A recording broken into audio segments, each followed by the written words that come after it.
Hello friends, मैं नंदिनी कुमारी आप सभी को स्वागत करती हूँ अपने यूट्यूब चैनल दक्ष स्टडी सेंटर पे।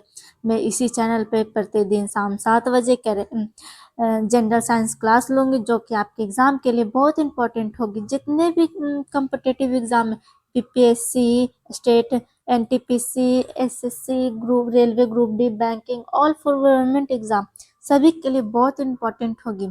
इसलिए मैं साइंस का टॉपिक लाई हूँ। प्रकाश का परिवर्तन एवं अपरिवर्तन हमारा टॉपिक है। प्रकाश का परिवर्तन एवं अपरिवर्तन।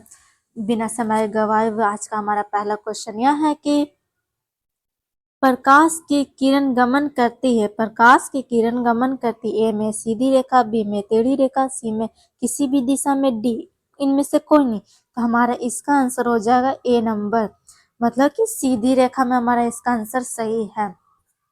हमारा अगला प्रश्न यह है कि प्रकाश का वेग न्यूनतम होता है। प्रकाश का वेग न्यूनतम होता है। ए निर्वात में, बी जल में, सी वायु में, डी कांच में। तो हमारे इसका आंसर हो जाएगा डी नंबर, मतलब कि कांच में इसका सही आंसर हो जाएगा।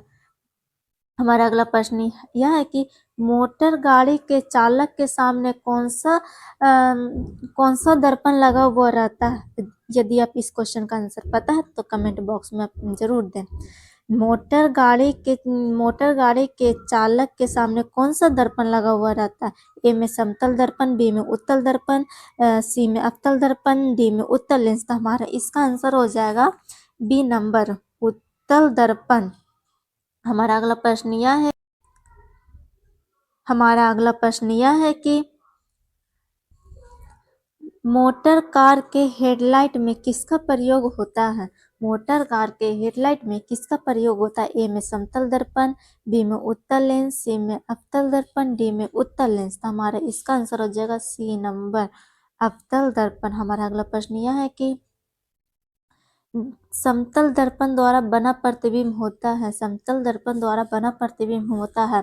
ए में वास्तविक होता है, बी में काल्पनिक होता है, सी में दोनों होता है, डी इनमें से कोई नहीं होता है। तो हमारे इसका आंसर हो जाएगा बी नंबर, काल्पनिक प्रतिबिंब बनता है। समतल दर्पण में हमेशा काल्पनिक प्रतिबिंब बनता है। हमारा अगला क्वेश्चन यह है कि लेंस की क्षमता का एसआई मात्रक क्या होता है। लेंस की क्षमता का एसआई मात्रक क्या होता है। ए में हमारा डायोप्टर, बी में ल्यूमेन, सी में लक्स, डी में एक्ट्रम। तो हमारा इसका आंसर हो जाएगा ए नंबर, मतलब डायोप्टर। हमारा अगला प्रश्न यह है कि प्रकाश की किरण का पथ दर्शाने वाले चित्रों को कहा जाता है। प्रकाश की किरणों का पथ दर्शाने वाले चित्र को कहा जाता है। ए में किरण आरेख, बी में फोकस, सी में किरण पुंज, डी में इनमें से सभी। तो हमारा इसका आंसर हो जाएगा ए नंबर, मतलब कि किरण आरेख हो जाएगा हमारा इसका आंसर। हमारा अगला प्रश्न यह है कि टू डायोप्टर क्षमता वाले लेंस का फोकास्तर होता है। टू डायोप्टर क्षमता वाले लेंस का फोकास्तर होता है। ए में है 20 सेंटीमीटर, बी में है 30 सेंटीमीटर, सी में 40 सेंटीमीटर, डी में 50 सेंटीमीटर। तो हमारा इसका आंसर हो जाएगा डी नंबर, मतलब कि 50 सेंटीमीटर हमारा सही आंसर है। हमारा अगला क्वेश्चन यह है कि किसी उत्तल लेंस का फोकास्तर 50 सेंटीमीटर है तो उसकी क्षमता क्या होगी। ए में है +5 डायोप्टर, बी में -5 डायोप्टर, सी में -2 डायोप्टर, डी में +2 डायोप्टर। तो हमारा इसका आंसर हो जाएगा 10 नंबर क्वेश्चन का आंसर हो जाएगा डी नंबर आंसर, हमारा +2 डायोप्टर आंसर सही है। हमारा अगला प्रश्न यह है कि प्रकाश की किरणों के समूह को कहते हैं। प्रकाश की किरणों के समूह को क्या कहते हैं। ए में है प्रकाश स्रोत, बी में किरण पुंज, सी में प्रतीत और डी में प्रकीर्णन। तो हमारा इसका आंसर हो जाएगा बी नंबर, किरण पुंज। तो हमारा अगला प्रश्न यह है कि उत्तल लेंस की क्षमता होती ए में ऋणात्मक होता है, बी में धनात्मक होता है, सी में ए और बी दोनों होता है, डी में इनमें से कोई नहीं होता। यदि इस प्रश्न का आपको आंसर पता है तो कमेंट बॉक्स में जरूर करें। तो इसका हमारा आंसर हो जाएगा बी नंबर का, बी आंसर हो जाएगा, मतलब कि धनात्मक इसका सही आंसर है। अगला प्रश्न हमारा यह है कि अवतल लेंस की क्षमता होती है ऋणात्मक होती है कि धनात्मक होती है, ये और बी दोनों होती है कि डी इनमें से कोई नहीं होता। तो इसका हमारा आंसर हो जाएगा ए नंबर, ऋणात्मक होती है। हमारा अगला प्रश्न यह है कि उत्तल लेंस को कहते हैं, उत्तल लेंस को और कौन सा लेंस हम कह सकते हैं? ए में हमारा अभिसारी लेंस, बी में द्वि उत्तल लेंस, सी में अपसारी लेंस, डी में इनमें से कोई नहीं। तो हमारा इसका आंसर हो जाएगा ए नंबर, मतलब कि ए नंबर हमारा सही आंसर है। उत्तल लेंस को और हम अभिसारी लेंस भी हम कह सकते हैं। हमारा अगला प्रश्न यह है कि अवतल लेंस को कहते हैं, अवतल लेंस को भी हम और कौन सा लेंस से हम जान सकते हैं?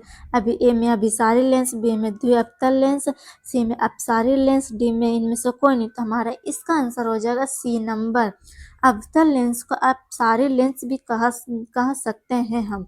हमारा अगला प्रश्न यह है कि निम्न में से कौन सा पदार्थ लेंस बनाने के लिए प्रयुक्त नहीं किया जा सकता है? हम मतलब कि ऐसा कौन सा लेंस बनाने में, मतलब कि पदार्थ है जो लेंस बनाने में काम नहीं कर सकते, प्रयुक्त नहीं कर सकते? तो ए में हमारा जल है, बी में कांच है, सी में प्लास्टिक है, डी में मिट्टी है। तो हमारा इसका आंसर हो जाएगा डी नंबर, हमारा इसका सही आंसर डी, मिट्टी को हम प्रयोग नहीं कर सकते लेंस बनाने में। हमारा अगला प्रश्न यह है कि किस दर्पण में हमेशा वस्तु से छोटा प्रतिबिंब प्राप्त होता है? किस दर्पण में वस्तु से छोटा प्रतिबिंब प्राप्त होता है? ए में हमारा समतल दर्पण, बी में उत्तल दर्पण, सी में अवतल दर्पण, डी में इनमें से कोई नहीं। तो हमारा इसका आंसर हो जाएगा बी नंबर, मतलब कि उत्तल दर्पण। हमारा अगला प्रश्न यह है कि किस दर्पण में वस्तु से बड़ा प्रतिबिंब बनता है? ऐसा कौन सा दर्पण है जिसमें वस्तु बड़ा बनता है, दर्पण से भी बड़ा वस्तु बनता है? ए में समतल दर्पण, बी में अवतल दर्पण, सी में उत्तल दर्पण, डी में इनमें से कोई नहीं। तो हमारा आंसर हो जाएगा बी नंबर, मतलब कि अवतल दर्पण में बड़ा प्रतिबिंब बनता है। हमारा अगला प्रश्न यह है कि प्रकाश का परिवर्तन के कितने नियम है? प्रकाश के हमारे परिवर्तन के कितने नियम है? एक होगा कि दो होगा कि तीन होगा कि चार होगा? तो हमारा इसका आंसर हो जाएगा बी नंबर, दो होते हैं। प्रकाश के परिवर्तन के कितने नियम होते हैं? तो दो नियम होते हैं। हमारा अगला प्रश्न यह है कि जब प्रकाश की किरण हवा से कांच में प्रवेश करती है तो मुड़ जाती है। जब प्रकाश की किरण हवा से कांच में प्रवेश करती है तो मुड़ जाती है।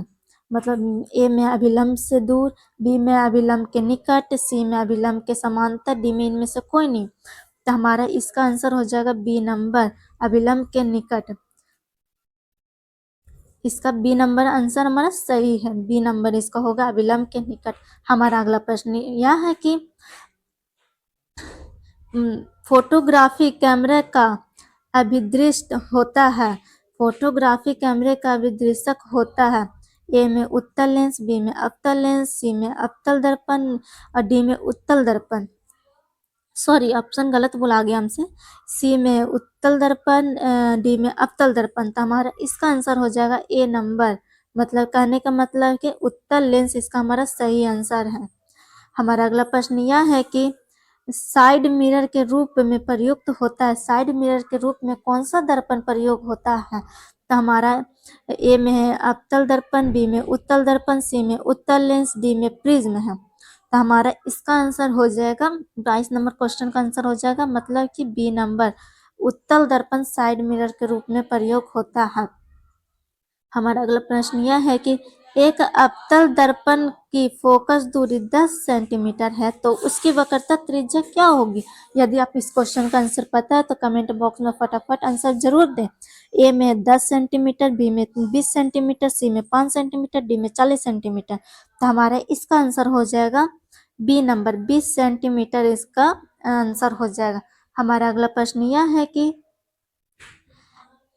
निर्गात किरण एवं अभिलंब के बीच के कोण को कहते हैं? निर्गात एवं अभिलंब के बीच के कोण को कहते हैं? ए में आपतन कोण, बी में परिवर्तन कोण, सी में निर्गात कोण, डी में इनमें से कोई नहीं। तो हमारा इसका आंसर हो जाएगा सी नंबर, निर्गात कोण। हमारा अगला प्रश्न यह है कि सरल सूक्ष्मदर्शी में किसका उपयोग होता है? सरल सूक्ष्मदर्शी में किसका प्रयोग होता है? ए में अवतल दर्पण, बी में उत्तल दर्पण, सी में उत्तल लेंस, सी में अवतल लेंस, डी में उत्तल लेंस। तो हमारा इसका आंसर हो जाएगा डी नंबर, उत्तल लेंस इसका हमारा सही आंसर हो जाएगा। हमारा अगला प्रश्न यह है कि अगला क्वेश्चन है, किस लेंस के द्वारा सिर्फ काल्पनिक प्रतिबिंब तनता है? किस लेंस के द्वारा सिर्फ काल्पनिक प्रतिबिंब तनता है? ए में उत्तल, बी में अवतल, सी में बाइफोकस, डी में इनमें से कोई नहीं। तो हमारा इसका आंसर हो जाएगा बी नंबर, अवतल दर्पण हमारा सही आंसर है। हमारा अगला क्वेश्चन यह है कि परिवर्तन के नियम से निर्धारित होता है। परिवर्तन के नियम से निर्धारित होता है। ए में आपतन कोण बराबर परिवर्तन कोण, बी में परिवर्तन कोण बराबर अपतन कोण, सी में अपतन कोण बराबर विचलन कोण, डी में इनमें से कोई नहीं। तो हमारा इसका आंसर हो जाएगा ए नंबर। हमारा इसका सही आपतन कोण बराबर परिवर्तन कोण। हमारा अगला प्रश्न यह है कि काल्पनिक प्रतिबिंब होता है, काल्पनिक प्रतिबिंब होता है, काल्पनिक प्रतिबिंब होता है, सीधा में होता है कि उल्टा में होता है कि दोनों में होता है कि इनमें से कोई नहीं होता है? तो हमारा इसका आंसर हो जाएगा ए नंबर, मतलब कि सीधा में होता है। हमारा अगला प्रश्न यह है कि लेंस में मुख्य फोकस की संख्या कितनी होती है? लेंस में मुख्य फोकस की संख्या कितनी होती है? यदि आप इस क्वेश्चन का आंसर पता है तो कमेंट बॉक्स में थोड़ा फटाफट आंसर दीजिए। हमारा ए में है 2, बी में 1, 3 में है 3, डी में इनमें से कोई नहीं। तो हमारा इसका आंसर हो जाएगा ए नंबर, मतलब कि 2 आंसर हो जाएगा।